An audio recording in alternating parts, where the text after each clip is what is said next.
Hi, welcome to Wednesday Wellness. I'm Dr. Mitzi Reed, your nourishing lifestyle naturopath, where I support you on your journey to health and wellness. Thanks for stopping by. There's a lot of talk going around about, the diets and what's good and what's not good. So I want to discuss, one particular diet, I guess you would call it, and, discuss that a little bit. Back in the 90s, early 90s, I ended up becoming a vegetarian because my doctor had told me I had high cholesterol, and she suggested that I cut out the red meat. So I cut out the red meat, and then I cut out the chicken and poultry, and then I cut out the fish. But I still was eating like animal byproducts. I liked my cheese, I liked my eggs, things like that. And then I started studying and, as far as the health benefits, and then also as far as the animal, rights and the cruelty and what they do.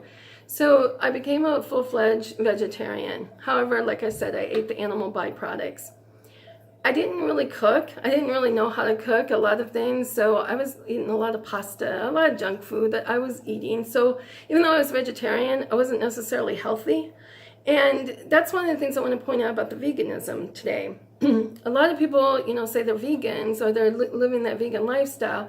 A lot of them are doing it because they're animal rights activists, and I think that's great. More power to them. Yeah. There's a lot of animal cruelty out there, so I'm glad that they are activists. Some people are doing it because they feel it's healthy. However, I belong to a lot of Facebook groups. There are vegan Facebook groups, and I'm just astonished that they'll say, oh, I found vegan Oreo cookies here, or there's some vegan macaroni cheese, or, whatever that they're talking about.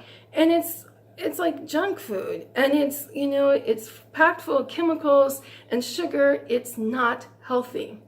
So just because you're vegan doesn't necessarily mean you're healthy. And I know I talk a lot about it as far as judging a book by its cover, because you can't always judge a book by its cover. Some people who are a little overweight by society standards are actually healthy and have, their blood count is perfect. Where you've got vegans and bodybuilders and things like that, if they get their blood work done, then they're not healthy on the inside. They look it on the outside, but they're not healthy on the inside.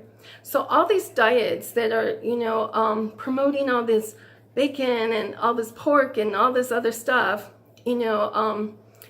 fatty foods and everything else, yeah, they're losing weight and they may look good, but let's do a blood count. Let's do a blood test. And the veganism, if you're trying to do it for health reasons, really go for, and I think the term has been very popularized the last few years, is a whole plant-based diet. Not necessarily a vegan diet, a whole plant-based diet. So like I said, if you're vegan, you're not necessarily healthy. And I would encourage you to start looking at the labels, because not only will you help the animals, you will also help yourself as well. So that's my tip for the day. And until then, have a happy and healthy week, everyone.